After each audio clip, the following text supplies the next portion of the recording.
Olá, meus queridos. Então hoje nós vamos conversar sobre como começar a desenhar agora. Então a gente vai trazer para você algumas dicas de como pôr isso em prática, tá? A primeira dica é: tenha bastante papel sulfite na mão e comece a rabiscar, tá? Então, quando eu brinco, vem, vamos fazer rabiscos, é exatamente isso. Você precisa perder o medo do papel branco. As pessoas têm medo, pegam o papel e falam, ai, não sei o que fazer. Tem aulas que eu preciso começar rabiscando nas folhas. Então, gente, comece a fazer rabiscos, né? Traça linhas, busca cantinhos, pingos, enche de pingos, depois você vai ligando e aí você começa a exercitar a partir daí o seu desenho. Mas se você tem dificuldade com isso, você vai lá na nossa aula 1 do Estúdio Navitar, que eu vou ensinar você a manchar as folhas, tá? Então, com 12 cores de papel aquarelável, você vai manchar essas folhas, esperar secar, né? Então, as folhas estão manchadas, você perdeu o medo desse papel e aí você vai praticar a nossa segunda dica, que é desenhar efetivamente. Como assim? Você vai com uma canetinha preta colocar contornos em todos os rabiscos que a tinta provocou no papel.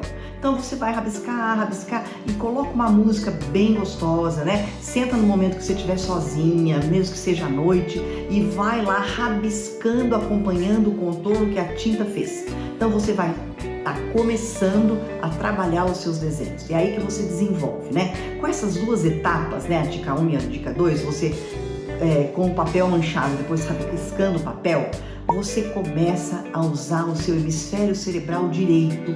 Por quê? Porque você abaixa a frequência cerebral, fica mais tranquila, respira melhor e vai lá fazendo os seus traçados acompanhando a tinta, e você vai se dar conta que já faz um tempão que você está fazendo aquilo que está gostoso, que é prazeroso, porque isso é uma coisa que eu sinto com os meus trabalhos e eu tenho escutado há muitos anos o testemunho dos meus alunos. A terceira dica: desenhar coisas que estão à nossa volta. Isso é super importante, gente. Se eu digo para você assim, desenha um elefante. Elefante, eu sei, eu conheço, tem tromba, tem orelha grande, mas e os detalhes do elefante, você sabe? Então, entenda, isso é um bloqueador do meu desenho. Desenha uma mão pegando um guarda-chuva. Eu sei um guarda-chuva, eu conheço a mão, mas e que formato, que jeito que essa mão segura? Né? Muitas vezes no início dos meus desenhos eu tinha que ir lá pegar um cabo, uma coisa e fazer o movimento, ficar olhando o movimento para eu ter ideia de como aquilo acontecia para eu poder conseguir desenhar. Então muitas vezes a gente não desenha porque a gente não tem um banco de imagens, um vocabulário imagético. Olha que bonito. O que significa isso? Eu vejo as coisas à minha volta, mas eu não fixo o formato delas. Eu tenho constante informação sobre tudo que está à minha volta, mas elas não ficam fixas para mim, não é? Detalhes. Então, eu proponho para você que você comece a desenhar coisas que você convive diariamente. Por exemplo, frutas, legumes, né? Borboletas.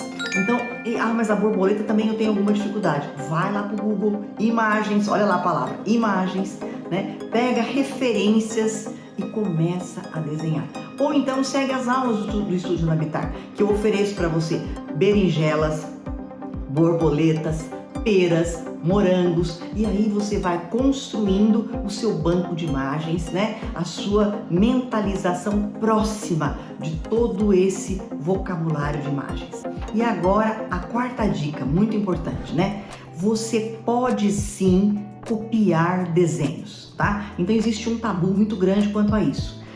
Como que eu faço? Eu vou só copiar desenhos? Não, a gente começa copiando desenhos e quando você menos percebe, quando você nem tem se dado conta ainda, você já vai estar fazendo coisas do seu jeito. Quando a gente começa a copiar, a gente parte de coisas que já foram pré-estabelecidas e naturalmente a gente vai modificando.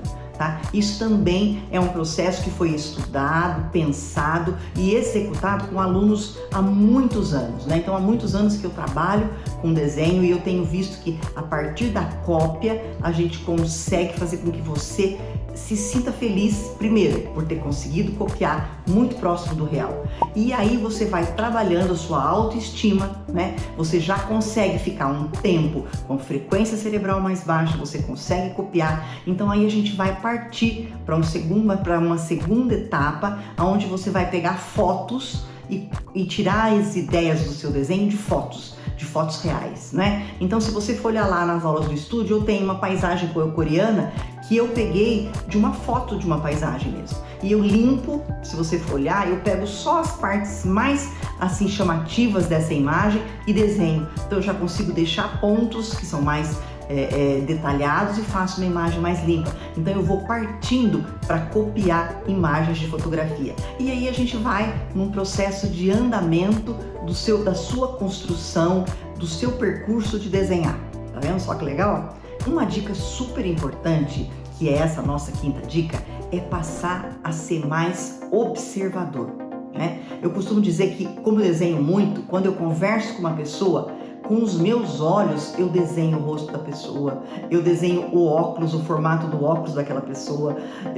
Se eu pego, por exemplo, me vejo num lugar que eu estou escolhendo uma bijuteria e eu estou lá com um anel, eu desenho a pedra. Então, se eu vou na feira, eu olho na abobrinha, eu já sei que a abobrinha é um círculo e um retângulo. Então, eu vou observando detalhadamente as coisas.